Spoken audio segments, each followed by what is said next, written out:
this is really the scenario, right? So the CMO, may think that we have the keys to the future in us. We understand all about innovations. We understand all about what needs to be done. We have all the data, to your point, ma'am. But then, if the CEO is not on the same page, there is obviously that gap, and then therefore our discussion is going to be bridging that gap. Can you push the slide? Aage chalayenge slide ko. So what I did was, as a first thing, I tried searching on the net, on all the literature that is available on what does the CEO think of the CMO, right? So we saw throughout the afternoon that all the CMOs are very confident of their domain. They all have knowledge, they all have insights, they all have experience. But what does the CEO think of it? And this is what I got to know. पीछे का दो और line है वो नहीं आ रहा है तो थोड़ा देख लो. So the first one is that most of the CEOs believe that marketing has a bit of a hands-off relationship with business. What does that mean? That there is something known as a marketing plan, and these guys keep chasing that marketing plan. Generally, it's a function whose contribution to the organizational success is not very well understood by the other CXOs, and we often, all of us, have that experience of the financier thinking, "तुम इतना पैसा क्यों spend कर रहे हो?" and operations saying that, what do you understand? Sales, most importantly, saying that you guys have no understanding of what goes on into the onto the field. Many CEOs say that there are these fuzzy matrices, brand equity score and stuff like that you guys speak of. There is a creative confusion. This doesn't work, that does work, etc., etc. I don't know whether marketing really works. So that's one perspective. And CEO is the recipient of marketing output, right? So you do something, and at the end of it, I have to kind of bear the brunt. Most often, I end up paying the bills, but I don't know how much of it has been helpful, right? So all of those quotes we've seen in the business school. And somebody has put it absolutely bluntly, saying that these are soft, naive people who do not understand hard business realities, right? So this is, obviously I've worked hard to pick up the bad parts of what the CEO thinks, but this is a wall that we all need to surmount in order to do better in our lives. So I'll take a bit of a pause and I'll go around the table. I'll possibly start with Atin, who plays sales and marketing role, as to what is this perception within a typical organization. What are your experiences? What have you? So thank you very much. Before I answer that, I would like to thank Sanjay and his team and Enterprise IT World for putting this event across. I think this is first time I've seen all the marketeers gathering together and talking about marketing rather than we doing events for all the products. So great work, guys. Keep it up. I think this should be a great success going forward. So coming back to your question, I think I've worked really in organizations which are more sales driven. Even currently Ingram, once I joined and looked inside the floor, I could feel very happy. Yeah, I'm the only one who can do marketing. Rest everyone's chasing numbers. So there's a linearity date, there's a end of the month closure, there is a vendor month closure, the next month's numbers. So it's very, very, in an organization like that, the understanding of marketing is very less, and it's very difficult to explain it to them also. So it's a bit of a challenge, and coming from a sales-driven organization, I feel this is really a pushback. Sai, you want to add a perspective? Once again, thanks for putting this event together. Well, what would you do if you have to work with 3 CEOs who've built multi-million-dollar startup companies all the way from scratch and had 5x, 6x, and 7x exits? The only common sentence that I figured out when I speak to them was, please don't talk or show me your MBA degrees. I don't really care. I have marketed and sold my product well before you went to college. So while you have CEOs of that repute, on the other side, if some of us might have worked in family-led businesses and proprietor-led companies, where technology company also becomes a portfolio company for the group company, anything and everything from Glassdoor to a legal dispute, the only other person that gets called into the room is, okay, call that marketing guy, let me talk to him. So these are the 2 diverse experiences that I have experienced working with CEOs and chairmen of the companies, and that makes life very interesting. So the research is here to stay. Yeah, right. So there you go. The context of the CEO CMO relationship is changing because the business environment is changing, and that's really the topic of my first, the next slide. All right. Yeah. So the context of the relationship has undergone a sea change. And let's quickly look at the next slide as to what has really changed. Right. So what has really changed is that there are enormous amount of market forces that are working. There are variety of competitors, linear competitors as well as competitors coming in from variety of spaces. You saw how, for example, a mobile app can be a competitor for a mosquito repellent, right? So those are some of the things that are happening. The insights and the foresights and the consumer perceptions are changing like very, very quickly, and then therefore that is putting a lot of pressure. And in macroeconomic, we have all sorts of issues from the GDPRs to the euro dollar exchange rates and Trump and what have you. So specifically, with all of these regulatory changes, societal changes, market segments changing, needs of consumers changing, products getting commoditized, new entrants coming in from variety of places, all of that has put a lot of pressure onto the organization, and then therefore no business model has kind of remained the same. And then therefore organizations are pushed into looking for bigger opportunities, better opportunities, looking for insights to convert some of those opportunities into viable businesses, and that is really the context with which that whole relationship between CEO and CMO has changed. Let's take a bit of a pause and probably ask Sucheta as to her experiences of what has undergone, what has changed ever since you started. Yeah, I don't think I need to say that. The audience here is quite witness to the change we've all experienced as marketers. So one thing I'd like to say is a huge, congratulations to all the enterprise marketers who are in the room today. We are the ones who've been leading the change in organizations. We are really at the helm of transformation that's happening in business. And I'm proud to say that, as marketers, we're constantly wearing different hats. We are no longer just brand custodians. We are also customer advocates to begin with. We are data analysts. We are social strategists. We are looking at digital. We're basically doing everything because that's the need of the hour. So when we're talking about, CEO and CMO, I'd like to point out the other third C, which is defining this change, and that's primarily the customer. So, and we've been hearing all the other panel speakers and the other presentations all around customer centricity. So there is data, and as marketers, we are owning the data. We are definitely accountable for the data because we own customer data, whether it's on digital, whether it's off, even if it's physical data. So basically we are accountable, and the ROI word is not something, I'm sure it's keeping all marketers awake.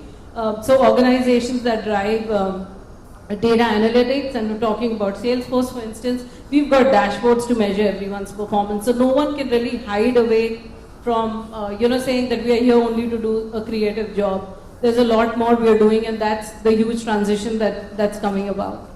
Thank you. So Gurjit, you have traveled quite a bit from Titan to Red Hat now. What have you seen in your working life?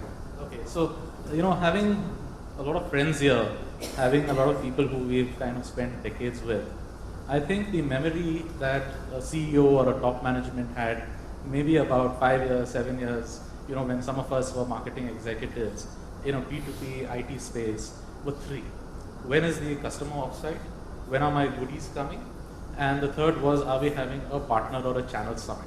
And that's the view that most of the marketers in the room really had, especially working in larger organizations where all you could do is creative adapts, change little calls, and then the statement would come, yeah, ye creative matlab chalega hi nahi India. All right.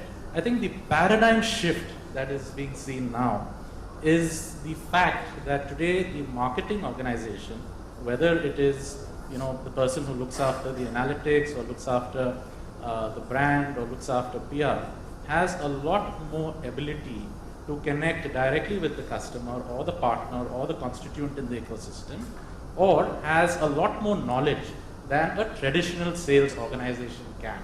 And I think organizations which find that and understand the power of what can happen have started appreciating what marketing or a marketer can do much better. Now, coming to the relationship, there is obviously a lot of legacy. They will always find 4 or 5 kinds of permutations. A, the marketer is cutting edge, but the CEO and the top management may have a lot of legacy. So he may be curious about what's happening, but may not adopt that. You may have a very young, bright CEO sitting on the table, but you may have legacy in the marketing team of saying that, this will not work in my scenario, or, my brand is not known, or, I'm going to follow a Me Too campaign to my closest competitor. Someone has put a hoarding on the airport terminal. So there could be a skill gap as well. Absolutely.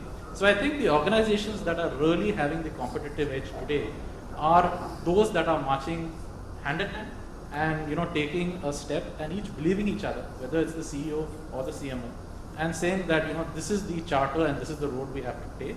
And if we have to do this, these are the kind of outcomes that will come in a phase-wise manner.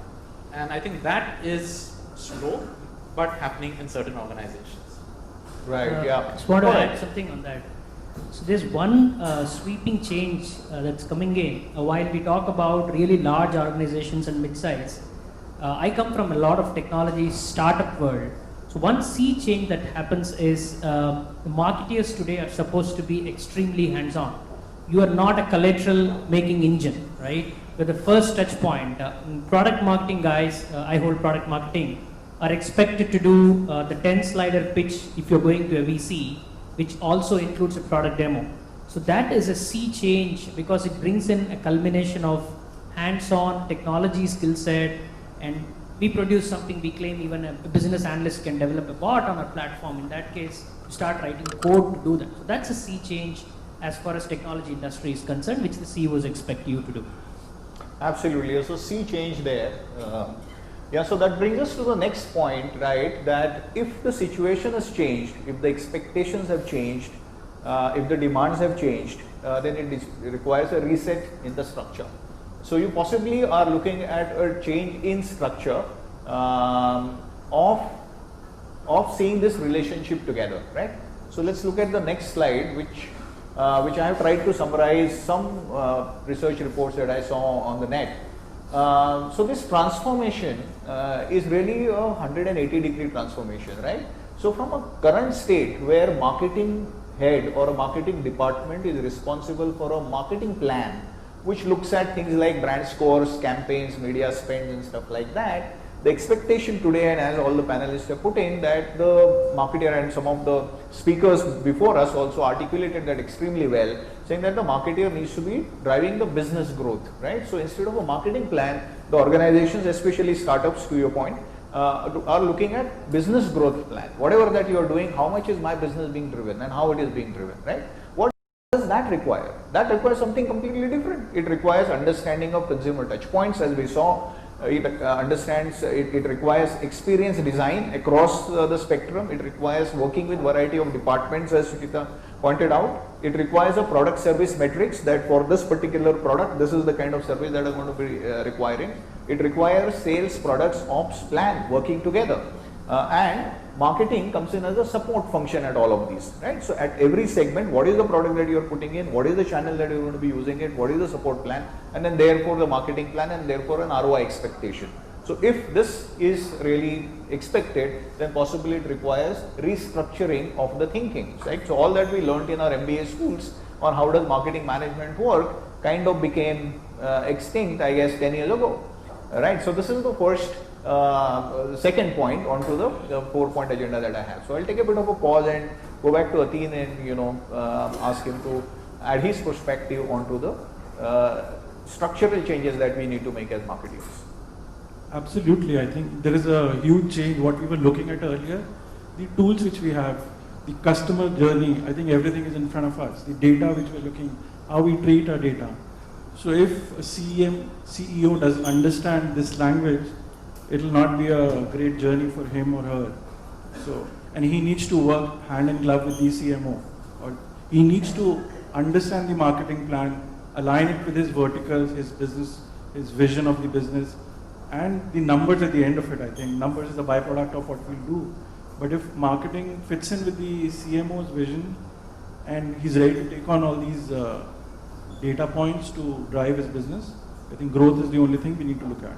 Absolutely. Sucheta, any experiences that you'd like to share with us? Yeah, so what I'd like to share, and Atul just touched upon the fact that there is business growth and both CEO, CMO are accountable for that.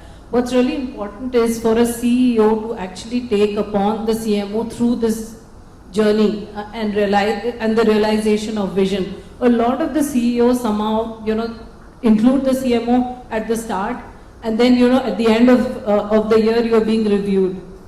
And in the middle, there hasn't been too much dialogue because everyone's busy in really their day-to-day transactions. So a CEO really has to put a structure in the way he responds, communicates, reviews CMOs, and take them through this journey of business growth together. The other important point is that we're all talking about business growth. Now, business growth is not only a P&L statement. And if we look at a P&L, really a CEO takes the responsibility of driving a positive P&L. But what does the CMO do? CMO is not really looking at a P&L. He or she has his own budgets to look after. But there's a bigger segment, and we miss upon that, is the social and the brand capital that the CMO is creating. And that contributes to goodwill, which again translates to business growth that results in the P&L. So look at it from anyone's view. It could be said in a different way, a social capital or a brand capital.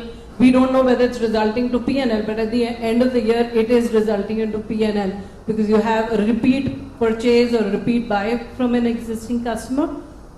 So, the two structural changes that I'm pointing about is one that, the CEO has to take the CMO through the journey and ensuring that we're looking at business growth from a goodwill being created in the market from a brand perspective and the P&L that the CEO really holds. Thanks. Right. Yeah, I'd like to add a few things. This is an interesting, case study that I had read, something that happened in the US between building your vision from a marketing perspective and building a vision from the organization's perspective. Of course, we love both to be aligned and so on and so forth. But I think in today's context, the way we measure the effectiveness of marketing has to take a paradigm shift, and that starts with the CMO. So for instance, most of us have grown up with the marketer has two big functions. One, he drives awareness. The second, he drives demand. What is my DG? How much are you going to bring? What's the money I'm going to put in? Am I going to put in some social, which is, like ma'am rightly pointed out, very tactical and a Me Too kind of an approach. But if we take the position of saying that I'm going to measure the entire health of my organization, and I take the onus of being the custodian from marketing to measure the health of my organization, which means matrices of how many people are visiting my website, how long are they staying there, what are they consuming, and how fast am I to react to them, how many new logos have I brought in from my incumbent markets, and how many customers have I lost, how many of those customers have been my testimony to bring in a lot more customers, and we'll talk about customer delight and customer innovation and so on and so forth. But if you look at some of those matrices, partners, of course, all of us work with partners over here, what is the consistency? How many of them have become opportunistic? Am I billing them once in 12, 3 in 12, 5 in 12, 7 on 12? I think if we are able to point out, and some of us do, the health of the organization, then I think the respect and the value we bring to that organization and the level in which we are able to meet eye to eye with a CEO or a CFO or any CXO completely changes the game. Some organizations are open to it. I've spent a decade with Big Blue, and it's not been easy over there. But yes, some of the more progressive organizations who believe in some sort of taking that higher risk ability, the 30%, some of us take 60%, I think are the people who are making that change in the industry and becoming a much more aspirational organization to work. Absolutely. So let's look at quickly one such organization. So this is a McKinsey case study that I found very, very interesting. This is a case study about Philips Healthcare. And this company was blessed with a CEO who, to Sucheta's point, saw the need of making the CMOs, and she had 3 CMOs for 3 lines of businesses, the CMOs as business transformation partners of the CEO. And she would take them through saying, this is my agenda, now here is a transformation project, here are the resources, go ahead and do it. Right? So there are the 3 points that I picked up from that relationship and how did that work. Right? The first one is, the first questions, the set of questions that she asked her CMOs were, what solutions do our customers need? which of those must we build, right? So what are our competencies, what all can we do? How best do we engage all stakeholders about these? And remember, this is CEO speaking, so this is not just a fuddy-duddy plan. This was basically an organization success plan, to Gurjeen's point, that the CMO was asked to draw, right? So this is the first structural change that she did. The second one was, she's visualized, to your point, Suchita, marketing as a glue that will link R&D, because this is a healthcare thing, so there's a lot of R&D going on, operations, sales, and indeed the entire organization for delivering the customer need. So this is actually an experiment. There is a proper case study on this, which was fairly successful. But as you can really see, there is a lot of structural change. And to Gurjeen's point, not everybody would be open to even 5% of this. Yeah, so this is like a CEO saying, I am going to completely transform all the lines and whatever boxes in an organization, and I'm going to put CMO into the heart of the whole transformation, right? And of course, the last point is that she herself made it a point that she would spend 2 hours every week understanding customer insights through direct customer visits or listening to the call center records. Right, so that was the change the CEO brought in her own working in order to bring this structure work. So this is an extreme example. Not all CEOs are as evolved. Yeah, it's a case study, so that's why it is a McKinsey case study. But this is something that is possible, that some people are visualizing, and this is not today, this is not yesterday, this was done in 2012. Right? So this is one example. You want to add something? Yeah, so there is extreme relevance to this case study. The 3 instances I want to recollect here. 7.5 years ago, one of the organizations that I was working, there was a meeting to review the top 10 customer accounts that were contributing the top 40% of the business. Everyone got an invite except the head of marketing. Whoever was running it thought that why should marketing be involved in a meeting to review customer accounts? The same organization 4 years down the line goes for a public issue non-deal roadshow to many of investment banks and VCs. The first invite comes to the head of marketing saying that the positioning has to be explained by the marketing while we raise money. Exactly a month ago, the current organization CEO that I work with sent a calendar invite for a mid-year product review, 3 days of off-site meetings.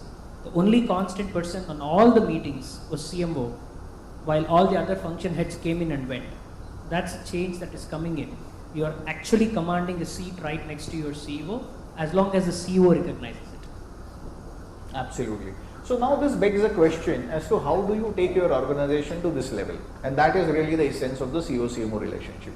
But let's now change tracks and go to the other aspect of it, that this is not just a structure, some of you would be wondering, but there is also a cultural transformation that is called for, right? So you cannot just make an organogram, you cannot just change people's reporting relationships and believe that it will work, because in order for this to work, you require a huge amount of cultural transformation. So let's see what does that mean, right? So what it means is that for this to happen, for the CMO to start delivering at this level suddenly, you require transformation both within cultural change, both within marketing and an organization at large, right? So most of the marketing departments, because they were expected to deliver on a brief that came in from other departments, developed a command and control process, command and control structure, right? So something came in, somebody took a decision, somebody went and implemented it, and a report was made and sent, right? So that's really the mindset. That mindset needs to move to a collaborative mindset. The brand managers who were responsible for their own individual marketing plans need to be product champions, right? So this is a Unilever concept, right? So where a product manager takes calls on how much to produce, where to ship, what marketing should go behind it, what should be the sales strategies, what should be the marketing support plan, and then therefore what should be that product P&L look like. Like, so this requires an organization change, because again, everybody needs to be respecting the CMO to do that job. Everybody should be collaborating with the CEO, allowing the CMO to do that job. Breaking the silos, that's another piece that is required at the organization at large. Then suddenly R&D can't say that, boss, this is not your territory and why are you getting into product design? Or operations cannot say that you are not supposed to be taking calls on production schedules. Get out of my way, right? Those kind of things will have to be enabled by the CEO, to your point, right? Then there is whole customer centricity. So marketing has to learn customer centricity. By customer, I mean the classical FMCG difference between consumer and customer. Customer is a channel partner, consumer is really the end user.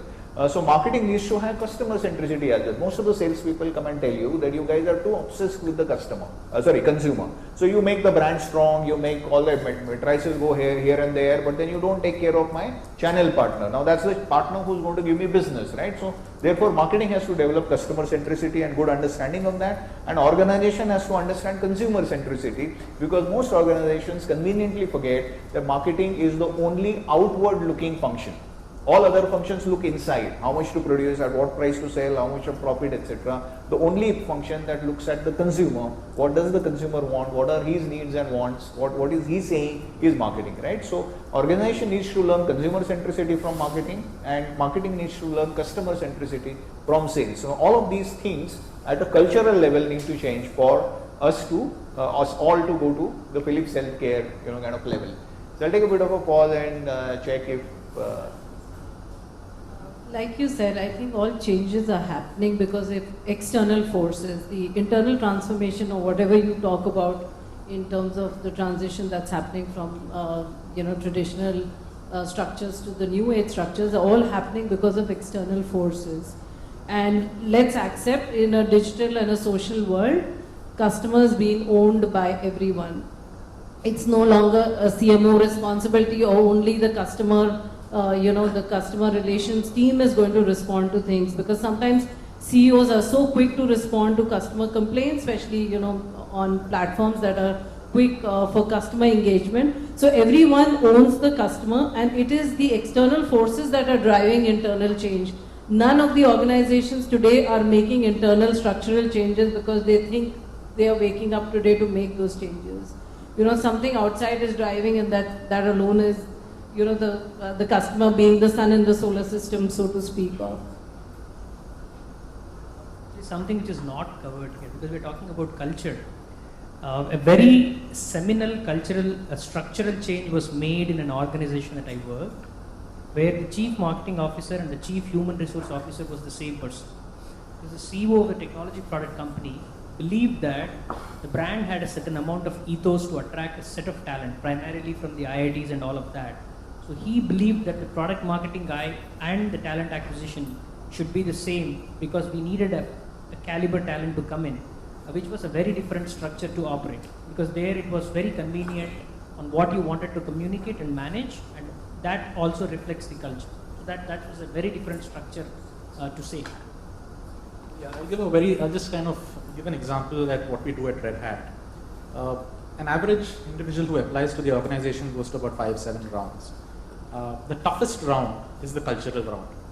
That's the toughest round, because the only thing that we fear is to bring someone who will destroy our culture. All right? It's an organization which is an open source organization, but an organization that any employee, regardless of 1 day old or 5 days old, has the ability to WhatsApp the CEO of the entire organization if he's got an idea. To the extent that the brand today, and we are trying to recreate and redesign our brand, is an open source project that we've released to the entire marketing fraternity. All right, so the culture, while a lot of organizations believe we are customer first, partner first, etc., are not really. They are not really, right? So unless you practice it and you believe in it and you protect it, you really have to guard it. It's easy to say, but hard to practice. Totally. No. So let's see, therefore, to go to the next slide and go back to Philips Healthcare and see how the cultural aspects were handled in this excellent CEO-CMO relationship, right? So the first one was hands-on. Sorry, I made a spelling mistake there. Hands-on function, hands-off function, which was earlier marketing, was to center of transformation. So I said that earlier. Now all this was said, to Burzin's point, in such a manner that everyone culturally accepted the CEO to do that, right? The CEO made sure that she sat with the CMOs. She had 3 CMOs every 2 weeks to track progress, understand consumer issues, and plan ahead, and obviously do troubleshooting in case the CMO is getting into some kind of a trouble. There were issues like R&D won't let me do this, and then therefore the CEO got into it and made sure that that obstacle was kind of removed. And there was this whole belief, she said, at the end of this whole exercise, I felt that good marketing connects the whole company. And this happens because the focus is on the consumer, right? So because you are all working towards the consumer happiness is what is your bottom line, and therefore marketing can connect the whole organization. So when that understanding happens, culturally, the structure that we spoke of in the second section can get supported, right? So let's move on to the third aspect of it now. Now let's suppose you you manage the structure, you manage to have the cultural transformation also in place. What requires for this relationship to continue to be at the same level and get better as time passes are certain sets of calibrations done periodically, right?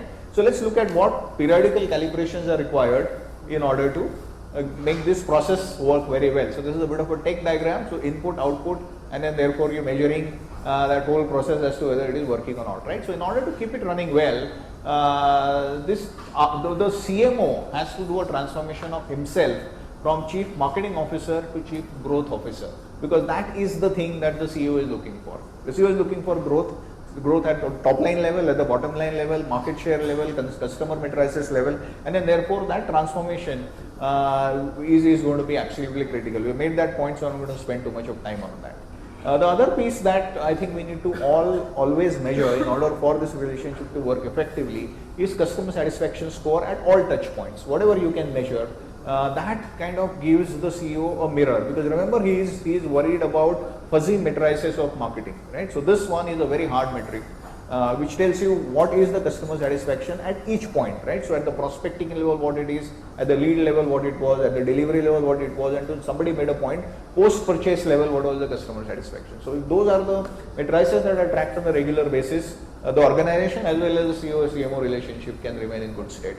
And the third point is that the product and segment wise P&Ls, right? So here is another case study in my own previous organization.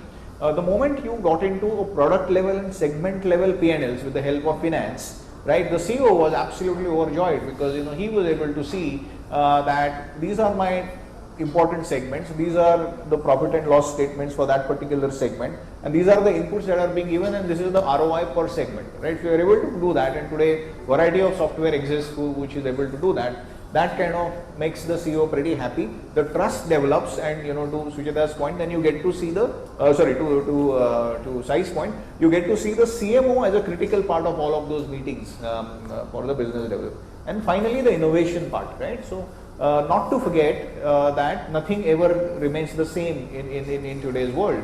So while you set up that relationship, you set up that structure, you set up that culture, remember that the outside world is constantly changing, and then therefore it puts in fresh demands onto this relationship, so you need to keep on innovating, right? So if these things are done, then whatever you have set up and culturally enabled could be sustainable and kind of work well for future. I just thought 2 points which I question my team and myself is in the changing dynamics which are changing constantly. I think the question that I often ask myself and my team is, if I was to apply for the same job that I am doing now, would I get that job, or would someone take it away from me?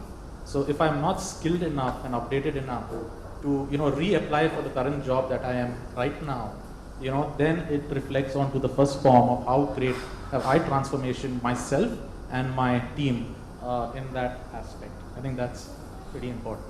Right. So we'll move on to Sai, who has a list of 10 things that he's picked up from the net. I just want to add one more point before we move on. I think the key word is the culture, which was discussed on the earlier slide. I'm seeing the transformation in my organization because there's a cultural change, there's a new head who's joined in, and things are moving in a different direction. So that's very, very important. Before we go deeper into how does a CMO or a CEO collaborate, this is imperative, they have to work together. And CEO, like you already said, CMO has to be the CGO of the company. And it's very, very clear, if you look ahead, I think in the coming times, CMO would be more powerful because he controls all the data points. Our marketing is becoming more data driven, our marketing is becoming more analytics driven. What is customer asking? And all these pulses are with the CMO in his hand. How many customers we retain, how many customers we build again, how many partners we are talking to. With this kind of an information, I think he is going to be the one who hold the key for the wallet. Absolutely. So, Sai, do you want to take us through the 10 commandments for the I will. CMO? Yeah. Just because I saw innovation, there's other side of it. It's very, very interesting stuff. Couple of organizations that it will be very surprising, but the number of patents and the new innovation that the organization is bringing is also a joint carrier for marketing. It would be surprising. Setting up labs is CTO's office, but showcasing that is marketing. Putting up patents is CTO's office, but ensuring the patents are well communicated to the market is also marketing. So that's also been something that technology companies are looking at. Just to summarize, here are 10 great expectations that CEOs are looking from their CMO that I picked up somewhere I read. Just read these one-liners. Number one, he has to be a focused financial steward. We all know that. A consistent innovator, you just spoke about it. A customer whisperer, I think everyone knows it. A dedicated brand steward. A social media maven, I think ma'am spoke a lot about it. A business strategist, we saw the strategy session. A capable crisis manager, I think that's very important because as much as positive, the negative goes viral more these days. So as brand owners, I think that's very important, both outwards and inwards. A data analyst, that is just spoke. Customer advocate. Last but not the least, let's not forget, though I come from the world of machines, it's all about people. So a CMO has to be a great motivator. Absolutely fantastic. Okay.